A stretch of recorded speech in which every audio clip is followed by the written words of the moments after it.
Selamat siang, selamat berjumpa di mata kuliah Struktur Data dan Algoritma. Hari ini adalah pertemuan pertama kita. Materi yang akan kita bahas pada hari ini adalah pengantar algoritma.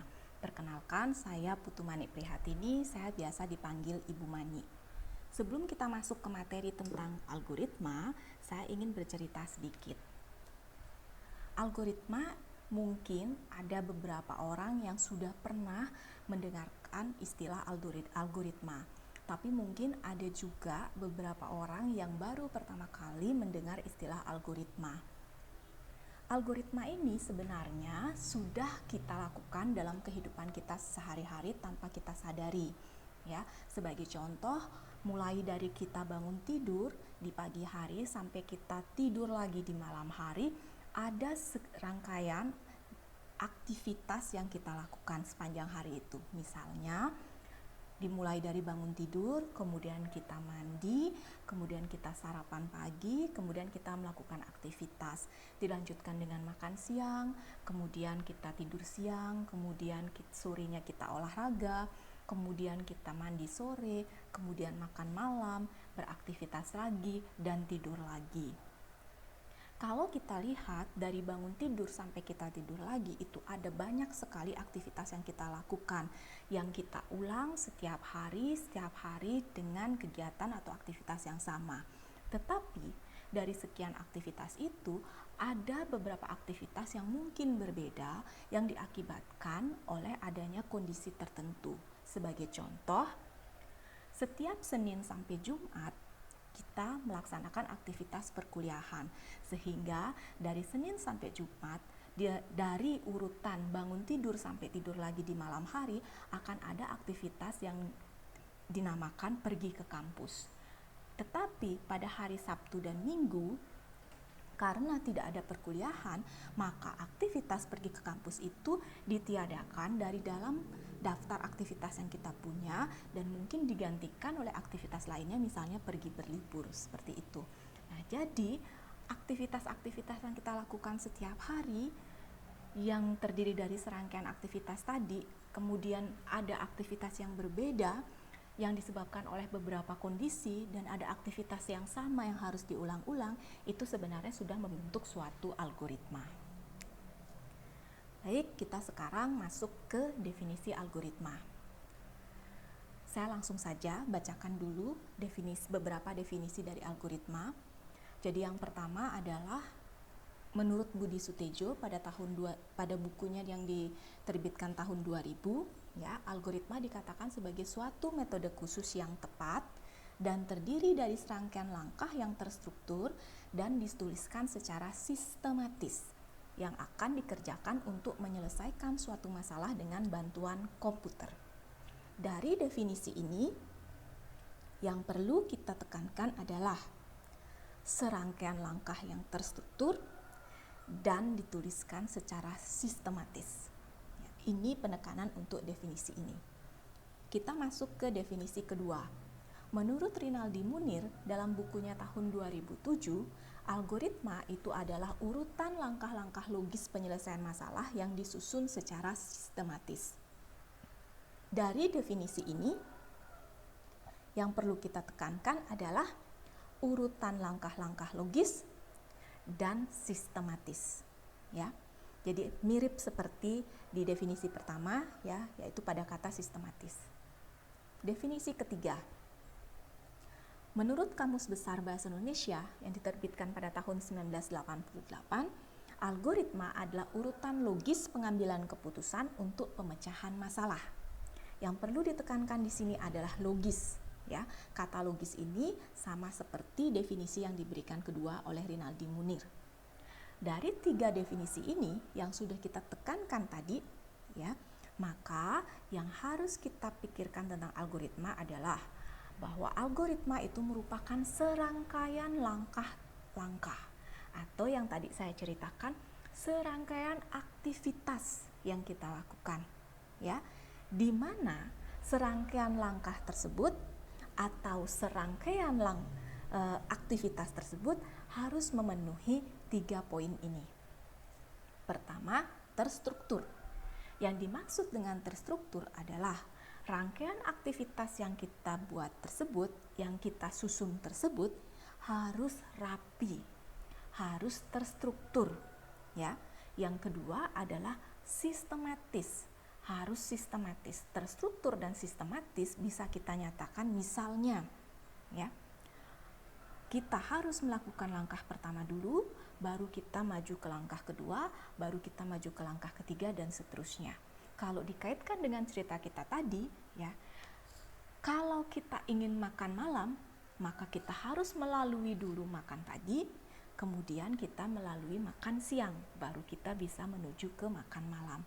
Ya, jadi kita tidak bisa mengubah urutannya menjadi makan malam dulu, kemudian makan pagi, kemudian makan siang. Itu urutan yang tidak terstruktur dan tidak sistematis. Yang ketiga, logis. Penyelesaian masalah kadang-kadang dilakukan hanya untuk mencapai tujuannya saja, tanpa perlu melihat atau memikirkan cara tersebut logis atau tidak, gitu ya. Nah, dalam algoritma hal ini tidak bisa dilakukan. Dalam algoritma, urutan langkah-langkah atau serangkaian langkah atau serangkaian aktivitas itu harus dilakukan secara logis. Sebagai contoh, misalkan Anda ingin pergi ke kampus, Anda tinggal di Denpasar, kampus Anda di Politeknik Negeri Bali di Bukit Jimbaran. Ya. Urutan langkah yang logis yang Anda lakukan adalah berangkat dari Denpasar langsung menuju ke Jimbaran. Sedangkan urutan langkah tidak logis yang Anda lakukan adalah dari Denpasar Anda ke Tabanan dulu, kemudian dari Tabanan Anda ke Gianyar, kemudian dari Gianyar Anda ke Jimbaran. Walaupun tujuannya sama-sama sampai di Jimbaran, tetapi langkah yang kedua tidak logis. Nah, mengapa tiga hal ini penting dalam penyusunan algoritma? Karena algoritma nantinya itu akan diterjemahkan ke dalam bahasa pemrograman yang digunakan untuk menyelesaikan suatu kasus di mana bahasa pemrograman tersebut akan dieksekusi oleh komputer. Komputer adalah benda mati. Komputer tidak bisa memahami perkataan kita, tetapi komputer bisa memahami rancangan algoritma yang sudah kita susun. Semakin kita menyusun algoritma itu lebih terstruktur, lebih sistematis, lebih logis, maka akan semakin mudah komputer untuk memahami dan memproses algoritma tersebut sehingga bisa menyelesaikan permasalahan. Sebagai contoh, di sini kita akan lihat permasalahan mempertukarkan isi dua buah bejana, yaitu kita sebut bejana A dan bejana B. Bejana A itu berisi larutan atau cairan atau air berwarna merah, sedangkan bejana B berisi larutan atau air berwarna biru. Kita diminta untuk menukarkan supaya bejana A yang awalnya berisi larutan merah menjadi berisi larutan biru, sedangkan bejana B yang awalnya berisi larutan biru menjadi berisi larutan merah. Kalau kita langsung menuangkan dari A ke B atau dari B ke A, apa yang akan terjadi? Yang terjadi adalah kedua bejana akan berisi larutan yang tercampur merah dan biru. Ketika bejana A dituangkan isi dari B, maka A yang awalnya merah akan tercampur dengan biru.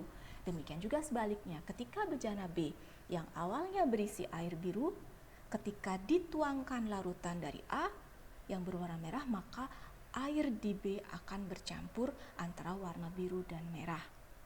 Tentunya apa yang sudah tercampurkan tadi di A dan B bukan merupakan tujuan yang diinginkan dari permasalahan ini. Karena tujuan dari permasalahan ini adalah isi keduanya tertukar, bukan tercampur. Nah, bagaimana kita menyelesaikan permasalahan tersebut? Mari kita rancang algoritmanya. Oke, kita lihat di sini. Ketika merancang algoritma, ya, kita bisa definisikan dengan teks dalam bentuk narasi. Bentuk algoritma kita akan bahas nanti di beberapa slide ke depan. Di sini kita tuliskan algoritma, kita sebutkan namanya adalah tukar isi bejana, kemudian kita berikan keterangan di sana. Apa sih yang diinginkan atau yang dibuat di dalam algoritma ini? Keterangannya adalah diberikan 2 buah bejana A dan B dan seterusnya sampai pada kalimat bejana B larutan berwarna merah. Itu adalah keterangan dari algoritma ini. Selanjutnya bagian deskripsi. Bagian deskripsi di sini memuat urutan langkah-langkah yang sudah kita tekankan tadi, yaitu langkah-langkah yang terstruktur, sistematis, dan logis. Mari kita lihat langkah yang pertama. Tadi sudah kita bahas, jika bejana A kita langsung tuangkan isi dari bejana B, tentunya bejana A yang larutannya merah akan bercampur dengan larutan warna biru, ya. Sehingga kita tidak bisa menggunakan langkah menuangkan B langsung ke A. Nah, apa yang kita lakukan di sini? Di sini kita membutuhkan sebuah bejana baru, kita sebut sebagai C, di mana bejana baru C ini kita jadikan sebagai bejana penampung, ya, bejana sementara, atau kadang kita kenal dengan istilah temp, ya, atau temporary. Nah, di sini langkah pertamanya adalah larutan dari A kita pindahkan ke C dengan kondisi C-nya awalnya kosong. Jadi bejana C itu awalnya kosong, tidak ada isinya. Kemudian A yang isinya pertama adalah larutan merah, kita tuangkan ke C.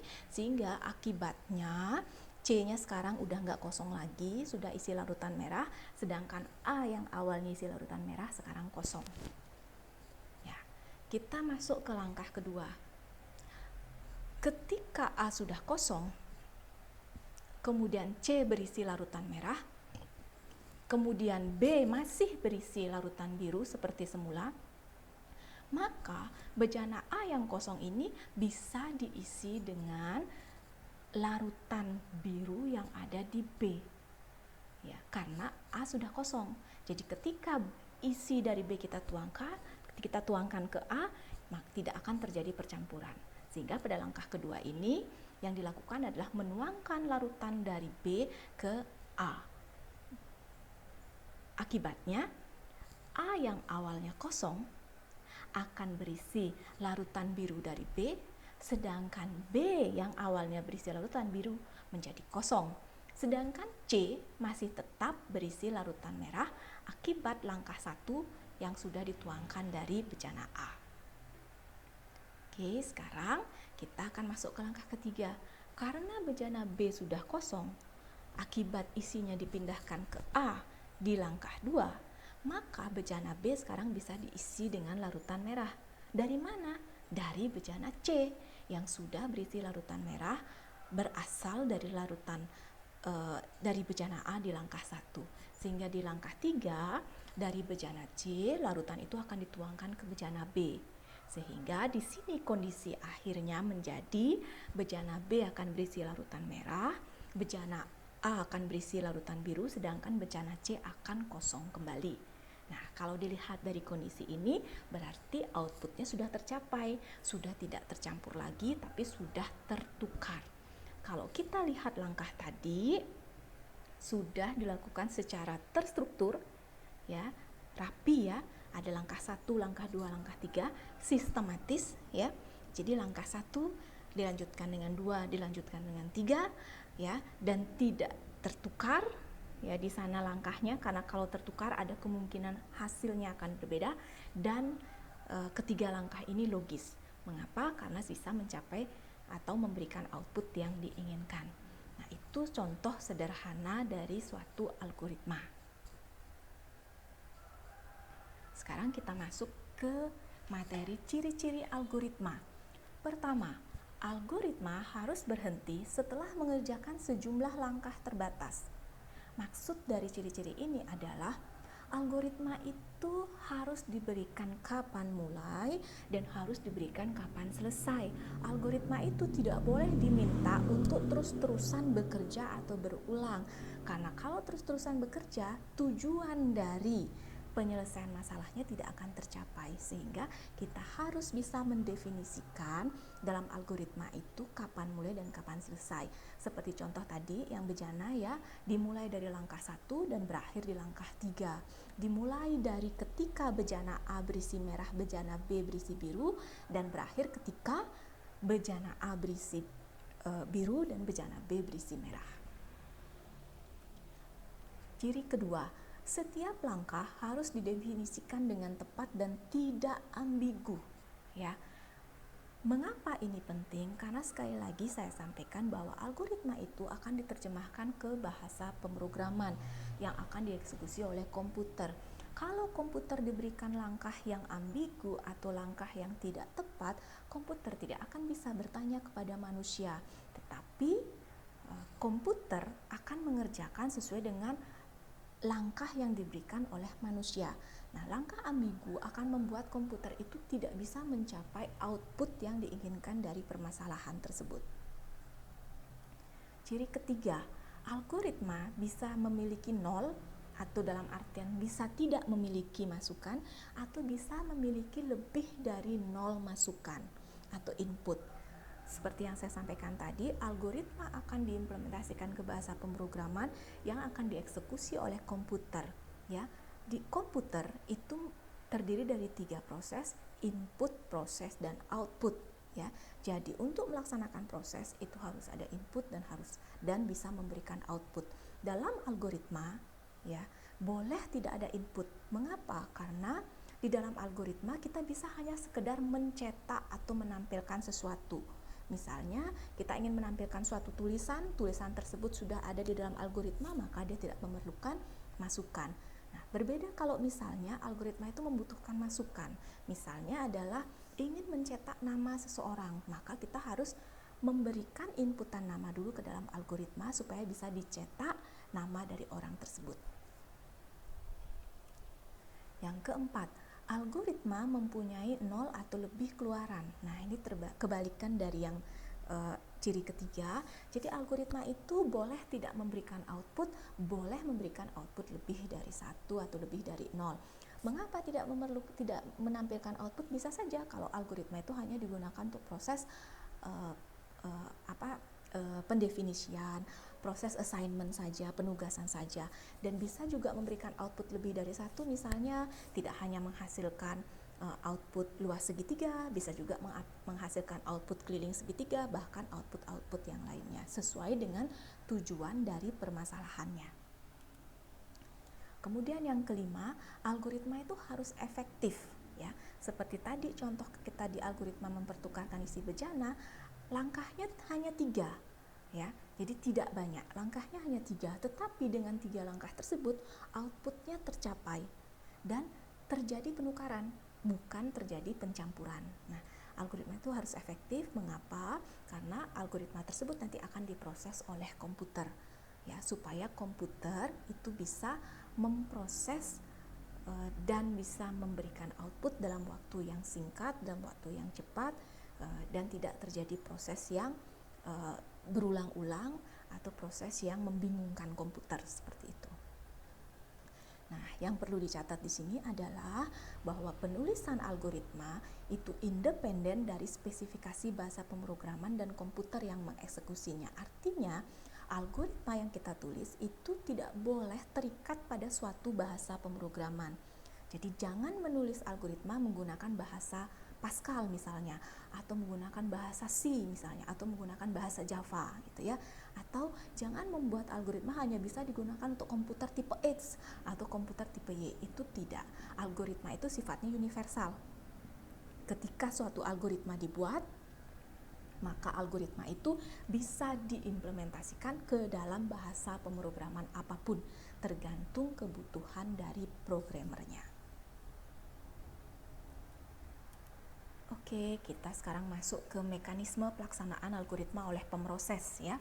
Jadi program, ya, kita sering mendengar kata program.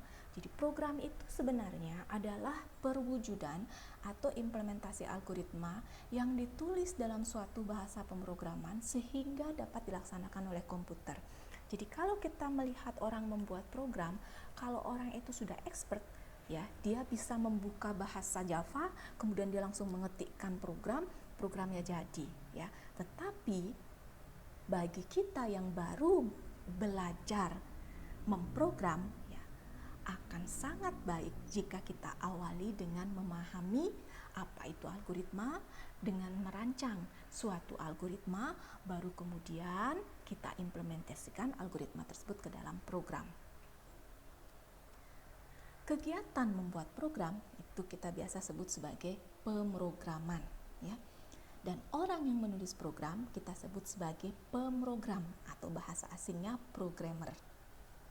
Nah, tiap-tiap langkah di dalam program itu disebut sebagai pernyataan atau instruksi. Jadi kalau kita membuat program, tentunya tidak hanya satu baris, tetapi berbaris-baris, ya.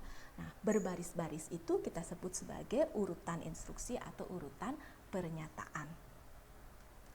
Nah, di mana secara garis besar, ya, program tersebut nanti akan dieksekusi oleh komputer, dan komputer ini tersusun dari 4 komponen utama, yaitu ada piranti masukan, ada piranti keluaran, ada unit pemroses utama, dan ada memori.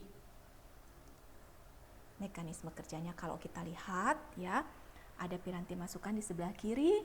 Di sini misalnya seperti tadi saya katakan, misalnya kita ingin menampilkan nama seseorang di layar, berarti kita membutuhkan masukan atau input data dari nama orang.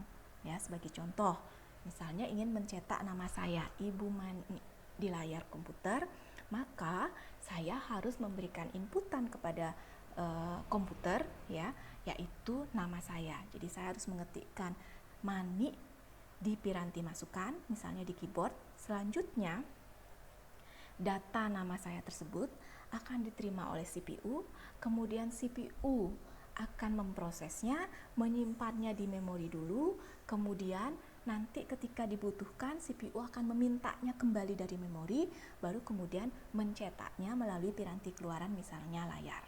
Jadi proses mekanisme kerjanya seperti itu. Kita lanjut ke bahasa pemrograman. Bahasa pemrograman itu ada banyak jenisnya, ya. Pertama, berdasarkan terapannya. Berdasarkan terapannya, bahasa pemrograman itu ada 2. Yang pertama yaitu bertujuan khusus. Bertujuan khusus misalnya adalah bahasa pemrograman yang dikembangkan atau dibuat untuk tujuan tertentu, ya, seperti COBOL yang digunakan untuk terapan bisnis dan administrasi, Fortran untuk terapan komputasi ilmiah, Prolog untuk terapan kecerdasan buatan.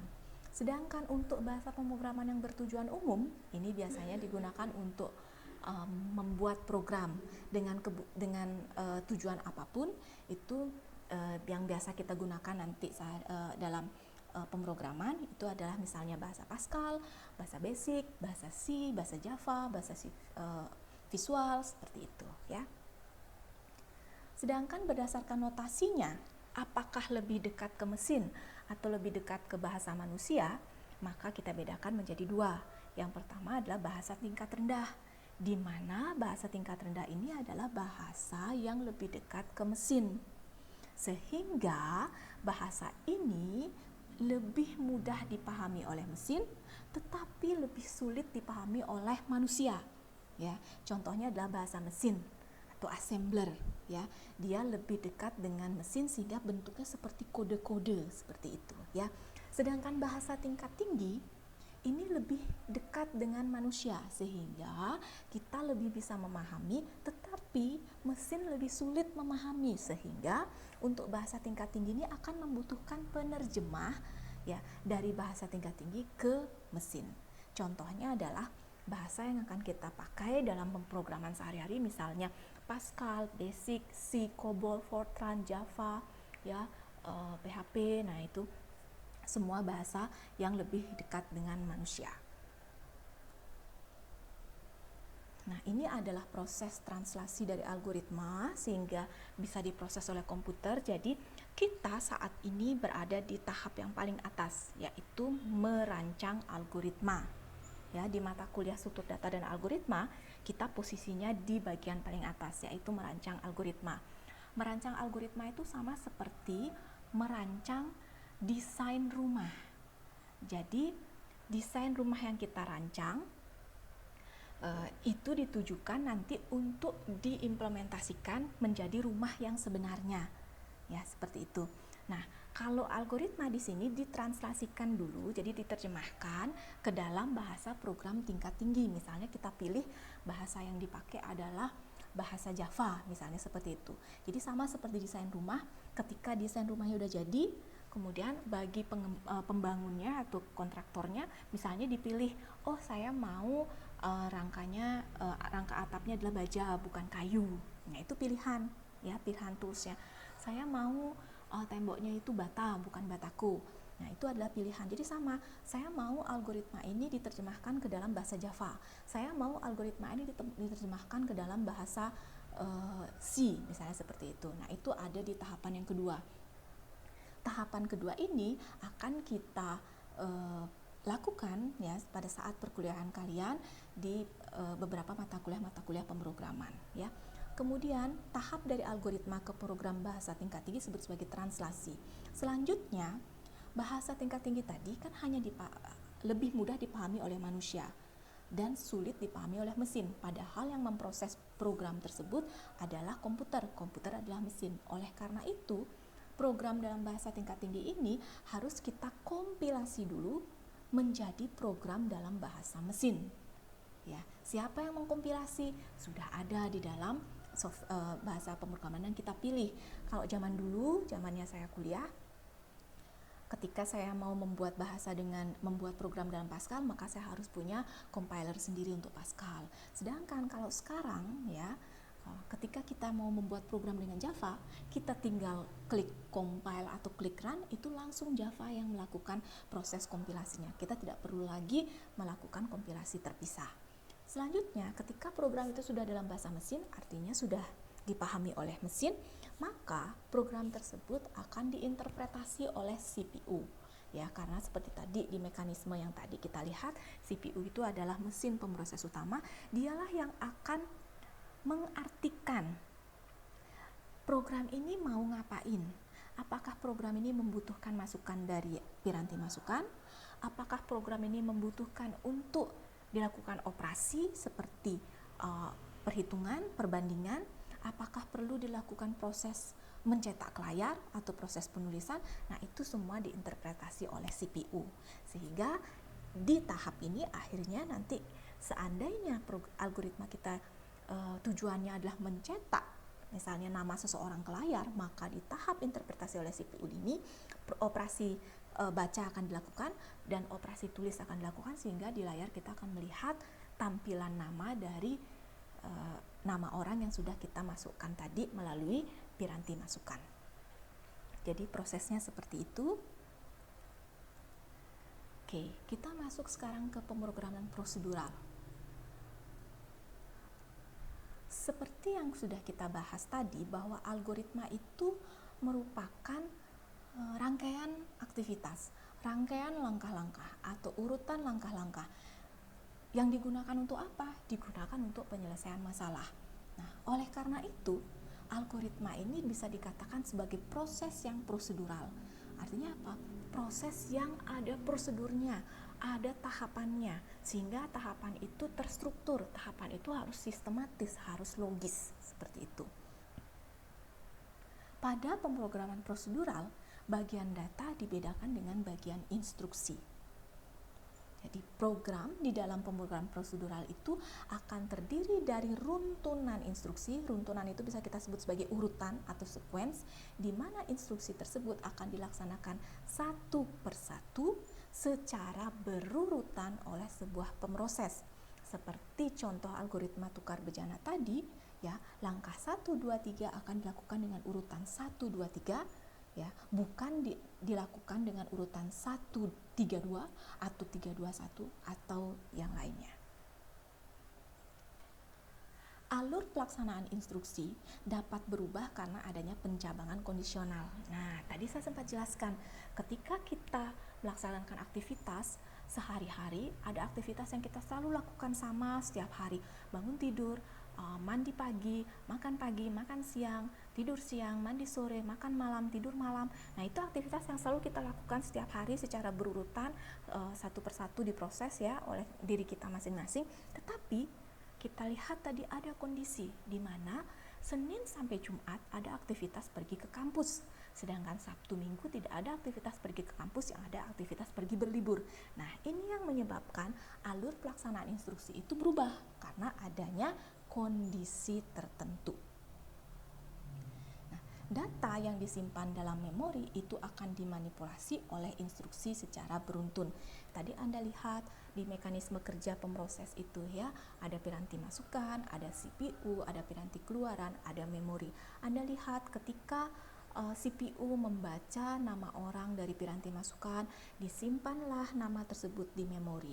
Ketika CPU mendapatkan perintah untuk menuliskan nama orang tersebut ke piranti keluaran, maka CPU akan mengambil kembali nama tersebut ya, data nama yang disimpan di memori tersebut untuk ditampilkan di piranti keluaran, seperti itu. Sekarang kita akan mencoba memahami apa itu proses, apa itu instruksi, dan apa itu aksi. Algoritma disusun oleh sederetan langkah instruksi yang logis. Itu sudah kita bahas berkali-kali ya, kita tekankan berkali-kali ya, di mana setiap langkah itu mengerjakan suatu tindakan atau kita sebut sebagai aksi. Bila suatu aksi dilaksanakan ya, maka sejumlah operasi yang sesuai dengan aksi itu akan dikerjakan oleh pemroses ya. Efek dari pengerjaan suatu aksi ya, akibatnya, nah, kita melakukan suatu tindakan atau aksi, akibatnya apa? Nah, itu dapat diamati dengan membandingkan keadaan pada saat aksi belum dimulai, kita sebut dengan istilah T0, dan keadaan pada saat aksi selesai dikerjakan, kita sebut dengan istilah T1. Jadi, T0 itu adalah keadaan sebelum aksi dikerjakan, kemudian aksi dikerjakan, kemudian ada T1 sebagai keadaan setelah aksi dikerjakan. Ya, kita lihat lagi contoh algoritma tukar isi bejana ya. Pada langkah pertama, jadi pada tahap awal ya, pada tahap awal atau pada saat sebelum dilakukan aksi apapun ya, ada kondisi T0 di mana bejana A berisi larutan merah dan bejana B berisi larutan biru, sedangkan bejana C masih kosong. Jadi keadaan pertama kali sebelum algoritma itu dijalankan adalah T0 ini.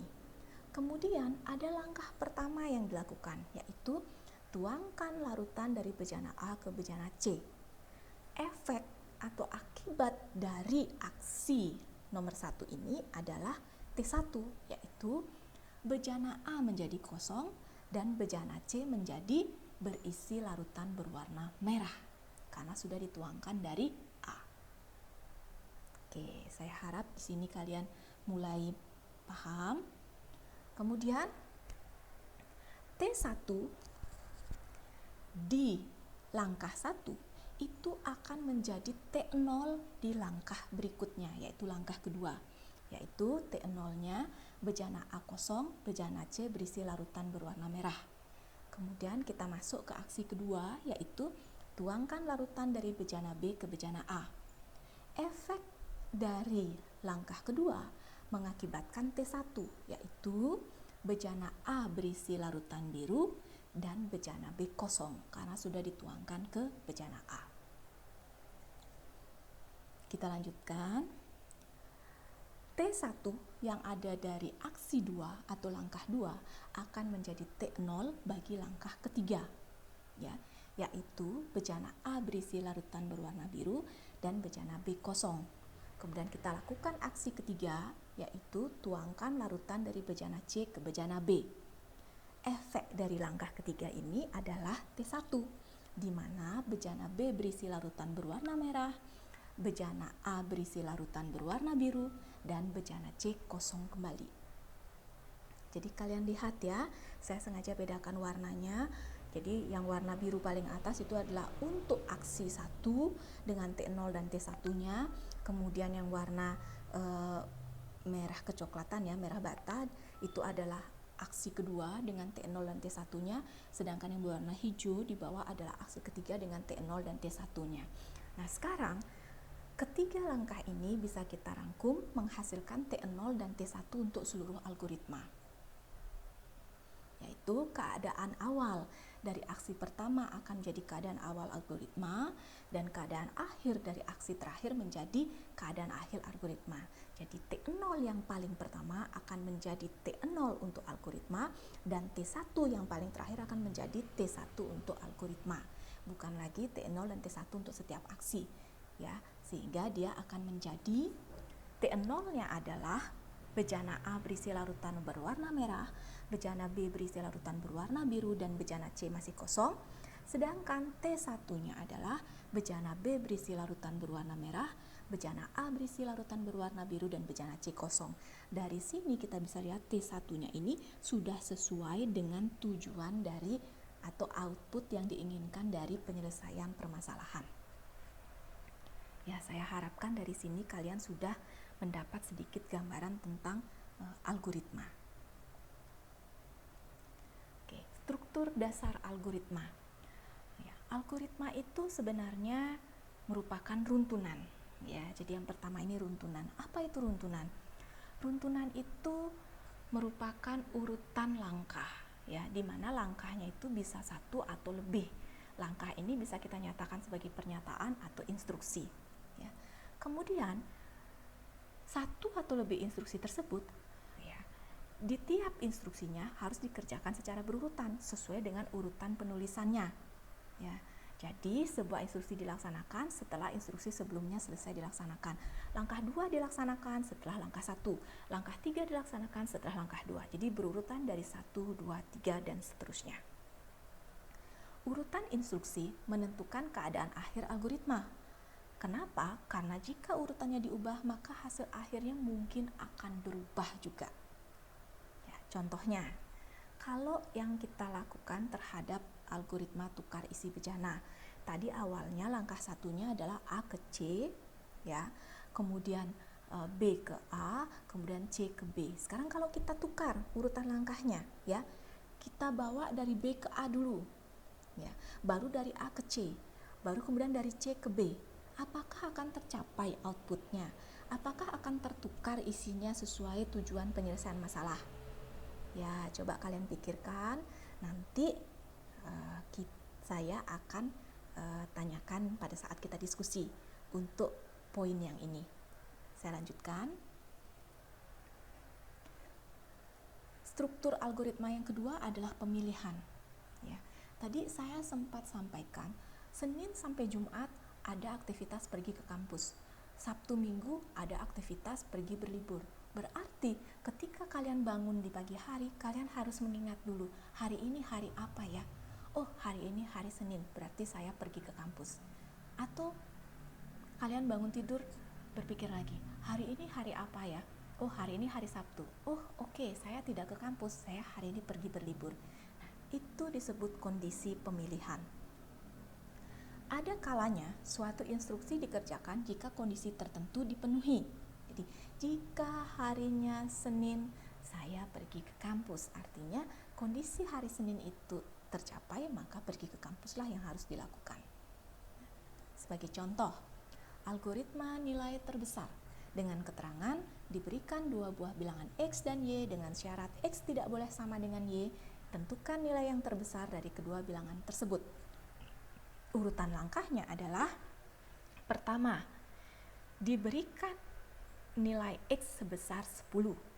Langkah kedua adalah diberikan nilai Y sebesar 5. Langkah ketiga adalah jika nilai bilangan X lebih besar dari nilai bilangan Y, maka tuliskan X sebagai bilangan terbesar. Langkah keempat, jika tidak, yang dimaksud dengan jika tidak adalah kebalikan dari jika di nomor 3, yaitu nilai bilangan X tidak lebih besar dari nilai bilangan Y, maka tuliskan Y sebagai bilangan terbesar. Kalau kita analisis dari algoritma ini, kita lihat X-nya adalah 10, Y-nya adalah 5. Maka kondisi yang mana yang akan dipenuhi? Kondisi 3 atau kondisi 4?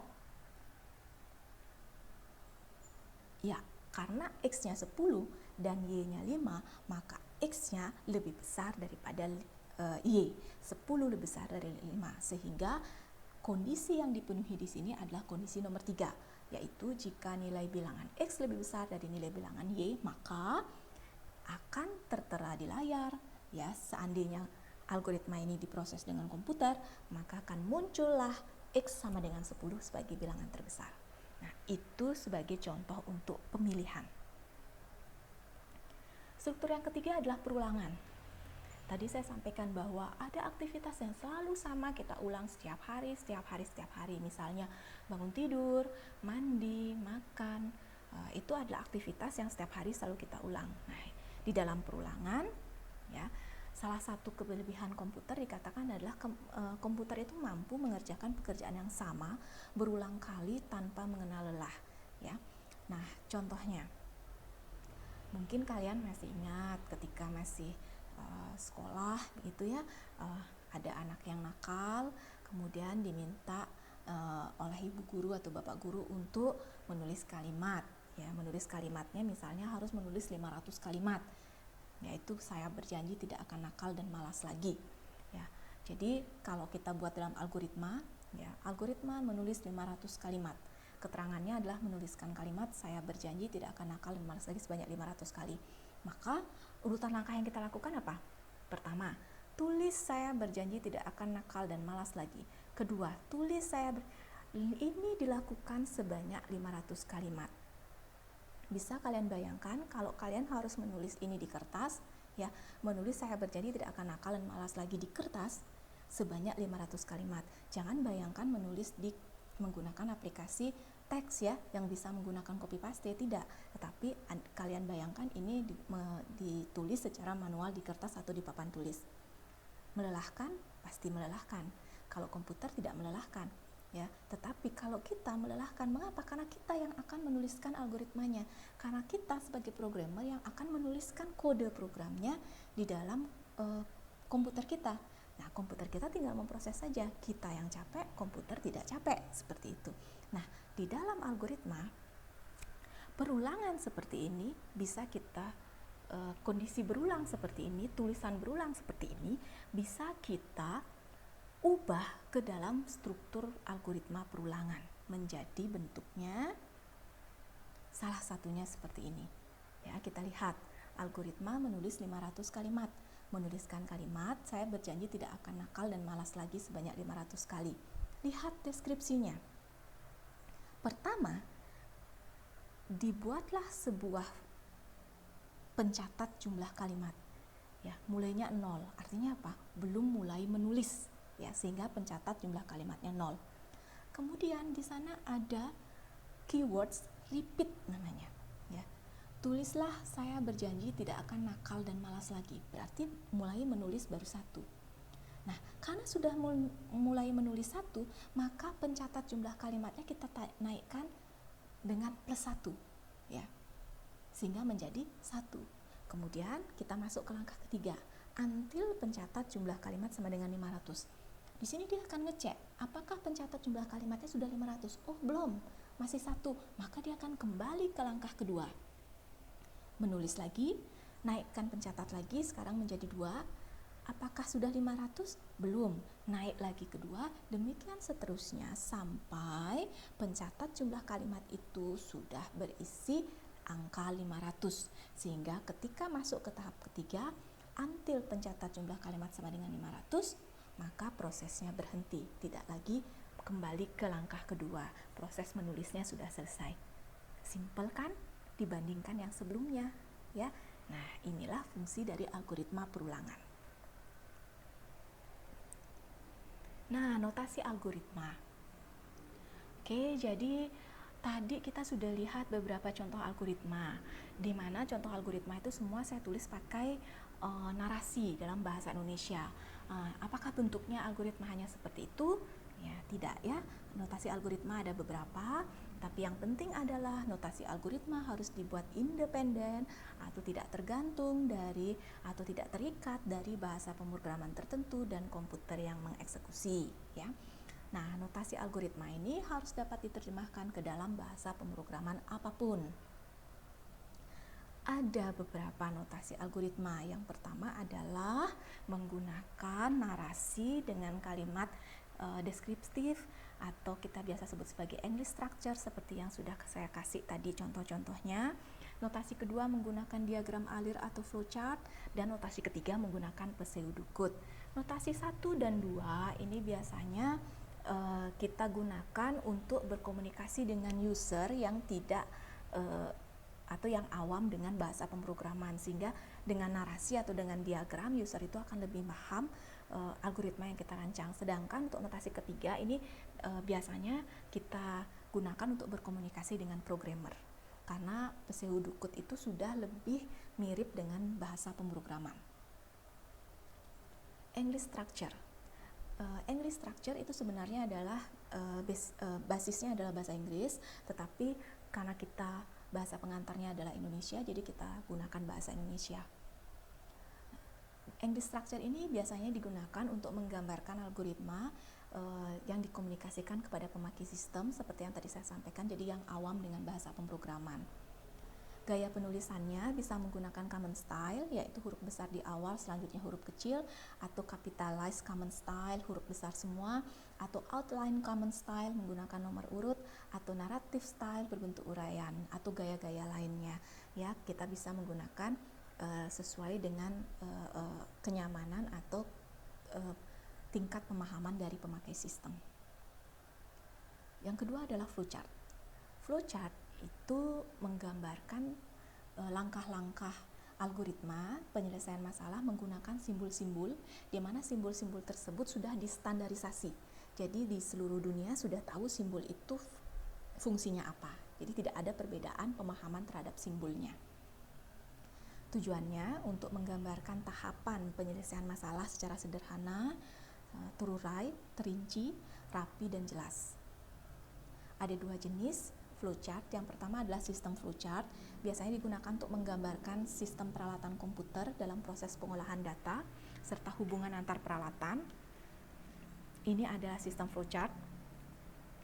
Jadi kalau misalnya flowchart kita itu atau algoritma yang kita rancang itu membutuhkan simbol pita magnetik, kartu plong, punch paper tape, online storage, input output, magnetic drum, proses magnetic disk, offline storage, proses sortir, proses merge, dan arus, kita bisa menggunakan simbol-simbol yang ada di layar.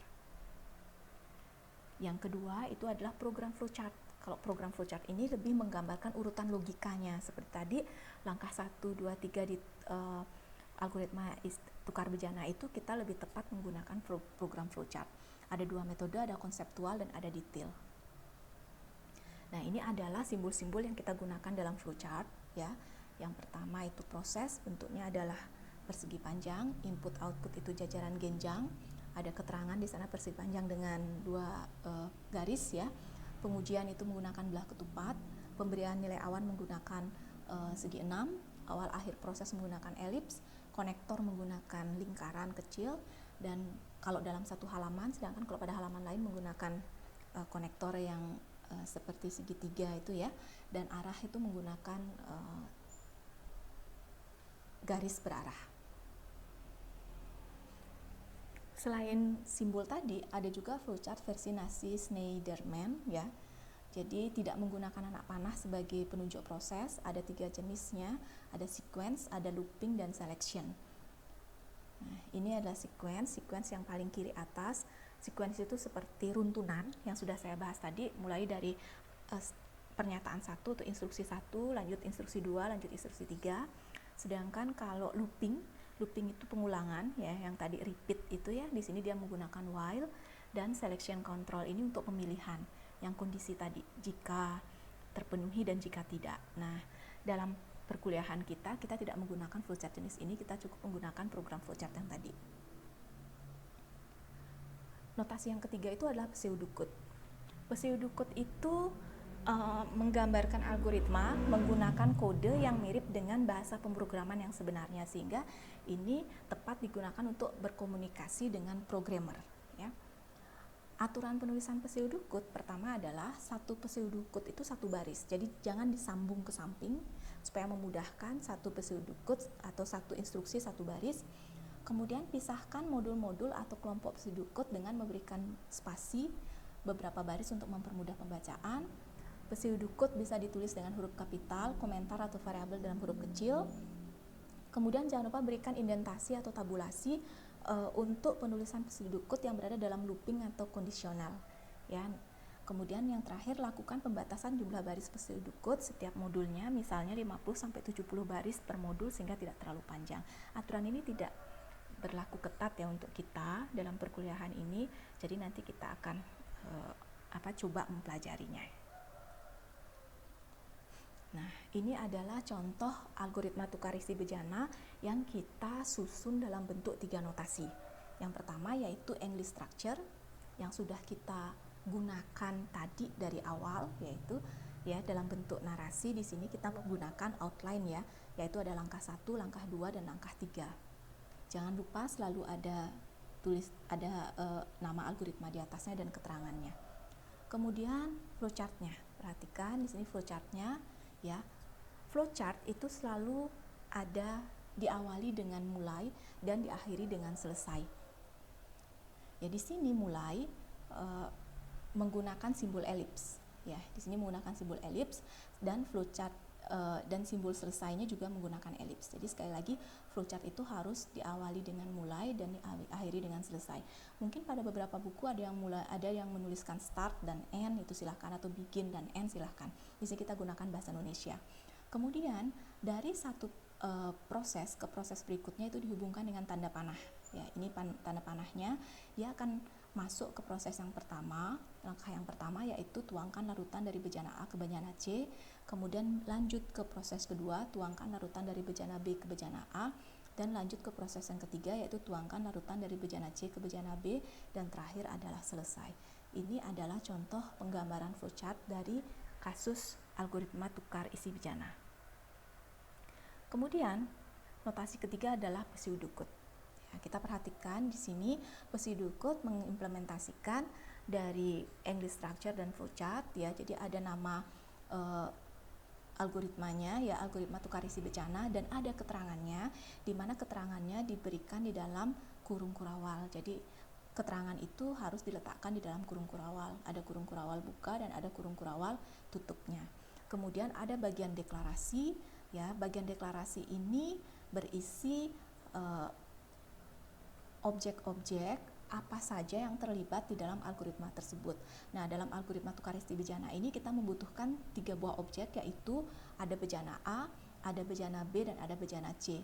Nah, di sini objek ini membutuhkan tipe. Ya, tipenya ditentukan berdasarkan data apa yang disimpan di dalam objek tersebut. Di sini saya tuliskan integer. Integer ini digunakan untuk menyatakan bilangan bulat. Di sini saya kodekan, di mana merah itu saya nyatakan dengan 1 dan biru itu saya nyatakan dengan 2. Kemudian kita lanjutkan dengan deskripsi. Deskripsi ini adalah urutan langkahnya. Nah, di dalam pseudocode ya, mengisi dari A ke C. Jadi tadi kalau kita lihat kan tuangkan dari A ke C itu dilakukan dari sebelah kanan ke sebelah kiri ya. Jadi tanda panahnya terbalik ya, berbeda dengan kita menuliskan di persamaan matematis biasa. Jadi menuangkan dari A ke C, menuangkan dari B ke A, dan menuangkan dari C ke B. Ya, untuk lebih jelasnya nanti tentunya ini akan kita pelajari, baik itu deklarasi, baik itu deskripsi, ini akan kita pelajari dalam mata kuliah algoritma ini. Oke. Nah, teks algoritma sendiri kalau kita lihat tadi ya, teks algoritma itu disusun oleh 3 bagian. Yang pertama adalah bagian kepala, yang kedua adalah bagian deklarasi, dan yang ketiga adalah bagian deskripsi. Coba saya kembalikan ke contoh ini ya. Ini adalah bagian kepala ya, berisi nama dan keterangan. Ini adalah bagian deklarasi dan ini adalah bagian deskripsi. Ya, jadi bentuk umum dari suatu algoritma adalah seperti ini. Jadi ada bagian kepala algoritma, selalu ada tulisan algoritma, diikuti oleh nama algoritmanya. Kemudian diikuti oleh keterangan atau penjelasan yang berada di dalam kurung kurawal. Selanjutnya bagian deklarasi, selalu diisi dengan kata deklarasi. Apa yang dituliskan di sini? Yang dituliskan adalah semua objek atau nama yang dipakai ya, bisa berupa tipe, tetapan, peubah, prosedur, fungsi. Ya, ini semua nanti kita akan bahas. Dan bagian yang ketiga adalah deskripsi. Selalu diisi dengan tulisan deskripsi. Isinya nanti adalah urutan langkah-langkah yang kita sudah definisikan untuk bisa mencapai tujuan atau mencapai output dari permasalahan. Untuk kepala algoritma, ya, berisi nama algoritma dan penjelasan tentang algoritma. Nama algoritma itu sebaiknya singkat tapi menggambarkan apa yang dilakukan oleh algoritma. Kalau algoritma yang digunakan untuk menghitung luas segitiga, berikanlah nama luas segitiga. Jangan menggunakan nama yang tidak mencerminkan isinya. Di bawah nama algoritma itu diberikan penjelasan singkat, disebut juga sebagai spesifikasi algoritma, ya. Algoritma itu harus ditulis sesuai dengan spesifikasi yang didefinisikan. Sebagai contoh, ini adalah kepala algoritma untuk algoritma menghitung luas lingkaran. Perhatikan namanya ya. Jadi algoritma luas lingkaran. Penjelasannya adalah menghitung luas lingkaran untuk ukuran jari-jari tertentu. Algoritma menerima masukan jari-jari lingkaran, menghitung luasnya lalu mencetak luas lingkaran ke piranti keluaran. Contoh kedua, algoritma namanya adalah konversi jam dan penjelasannya. Nah, catatan di sini huruf besar dan tanda underscore bukan keharusan, ya. Nama algoritma luas lingkaran ataupun konversi jam ini bisa ditulis menjadi luas lingkaran jadi tanpa spasi, atau luas underscore lingkaran, atau misalnya luas huruf besar itu bebas. Nah, sebaiknya tidak menggunakan spasi untuk memisahkan antar kata di dalam nama algoritma. Jadi luas lingkaran ini sebaiknya jangan diisi spasi, ya. Lebih baik underscore atau digabung saja. Konversi jam ini juga mengapa? Supaya nanti ketika diterjemahkan ke dalam bahasa pemrograman, ya, programmer bisa langsung menggunakan nama tersebut sebagai nama algoritmanya, karena komputer akan mengartikan nama yang dipisah oleh spasi itu sebagai dua objek yang berbeda. Selanjutnya adalah bagian deklarasi. Jadi deklarasi itu digunakan untuk mendefinisikan semua nama atau objek yang dipakai di dalam algoritma. Nama itu bisa berupa tetapan atau konstanta, variabel atau peubah, tipe, prosedur, dan fungsi. Sebagai contoh, nah ini contoh pendeklarasian dari objek-objek yang ada di dalam algoritma. Ini hanya sekedar contoh ya, jadi tidak harus ada semua seperti ini. Misalnya const, ini hanya untuk tetapan. Tetapan ini misalnya adalah pi 3,14, artinya apa? Nilai-nilai yang tidak pernah berubah. Kemudian ada tipe, ya. Tipe di sini kita nyatakan dengan keywords tipe. Kemudian ini adalah peubah atau variabel dengan tipe datanya, ya. Integer, char, boolean, itulah tipe data. Kemudian function, ini adalah nama fungsi, dan prosedur ini adalah nama prosedur. Semua ini nanti kita akan bahas di pertemuan berikutnya. Bagian terakhir adalah deskripsi.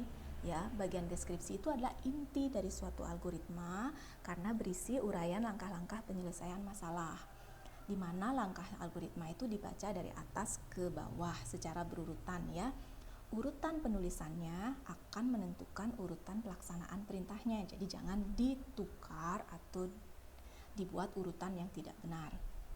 Nah, sebagai contoh, ini adalah bagian deskripsi read C, D.